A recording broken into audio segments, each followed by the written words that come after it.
Check the mic, check. Yeah, I'm here too. I'm checking the mics too. Yeah, we're here, North Carolina. But let's talk about some of the stuff we've done while we've been here.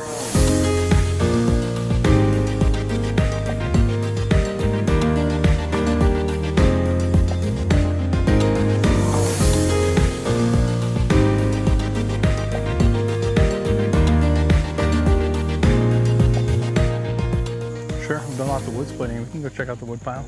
Gotta get momentum around, we'll make it.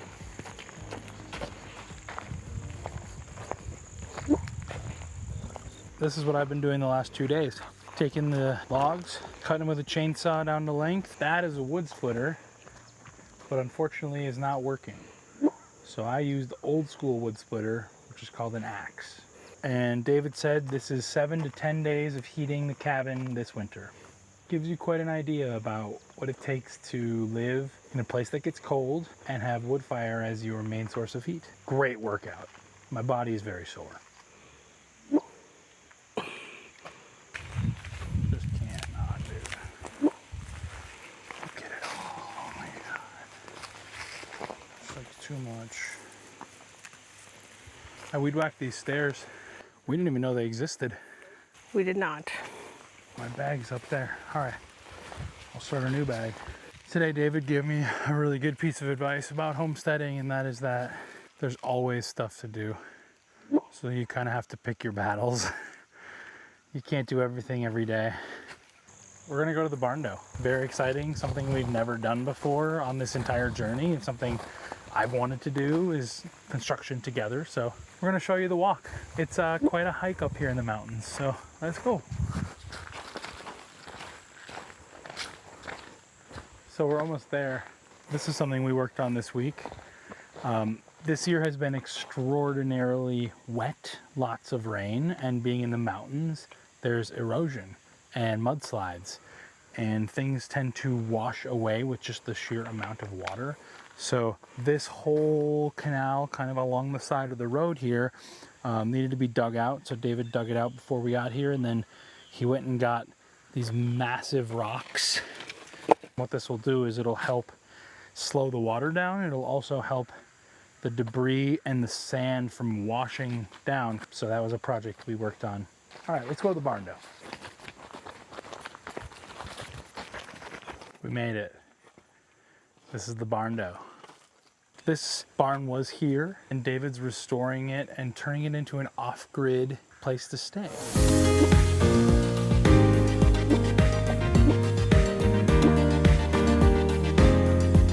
So one of the things that we want to do with our future life is build some sort of off-grid dwelling, and something we haven't had a ton of opportunity to do on this trip so far is construction and building with reclaimed materials to make things more sustainable. But that's what we did a lot of for 3 different days here. Lauren was using power tools for the first time, using a handsaw, using the nail gun.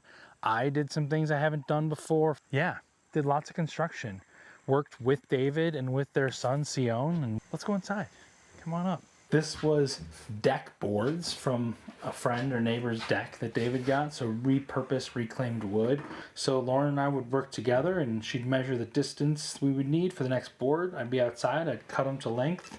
She would nail gun everything in, so it was all there. We checked that it was level as we're going, because obviously working with reclaimed wood, nothing is straight or level. And then once we got up here, the difficulties of the stairs weren't the only challenge, but we had these big circular windows. So we built out a square pattern with our wood, found our center line, did all the measurements, traced the circle. Then we used the jigsaw to cut around. And then what he's gonna do is come back with some kind of braided hemp rope. And Lauren and I did this one the next day, just the 2 of us. And then we completed the rest of the boards up the wall here. Come upstairs. Gotta get past our scaffolding we had to build in order to work on this. Really lovely space, gonna be an incredible place to stay. You can see the view out onto the pond, the sun coming over the mountain. It's really beautiful. Just so peaceful in the mountains. So our first day we worked on the barn dough, we had to take down the ceiling because we were working on this part in the back, And after we did that, we did all of these boards on the wall. We had to work around this railing over here on the right. That was a little tricky, but look how beautiful this turned out. You can't even tell it's 2 different boards going in there. Really nice little notch we had to cut. And then Lauren, on her own, did all the framing of these windows here. So once we were done with the actual boards, you come through and do the framing, so it looks really nice. I'm very tall, but even I can't reach without the scaffolding here. Oh yeah. These boards were hand milled from trees on this property. Also, very cool thing that we want to try to do someday. So that was fun to learn about, kind of pick his brain and see how he did it. We walk past the pond and go up by our cabin. We can stop by the sauna. You can talk. This is Dragonfly Pond.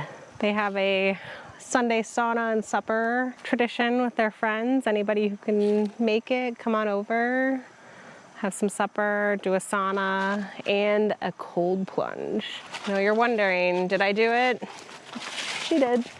Yeah, I jumped in twice. It's very cold because it is spring-fed water. You can kind of tell on the surface that it's moving. So the spring is back over there on the property. It feeds another pond, which feeds this pond. Crawdad Pond back over there. This is Dragonfly Pond. And then You really hear it, the mics are really Bullfrog Pond? Look at the barn dough. So cool. But here is Crawdad Pond. That is the sauna. We'll go check it out. The homemade sauna, which is so cool. It's just a small room with a wood-fired stove in it. Who knew it was that easy to make your own sauna? Another beautiful view. And that's the sauna. Let's go to the doghouse, which is the cabin we've been staying at. Okay, let me catch my breath. This is the doghouse. Great views. It's been an awesome time here in North Carolina. We've really had fun. And we're sad to leave, but excited to head to Great Smoky Mountains this weekend.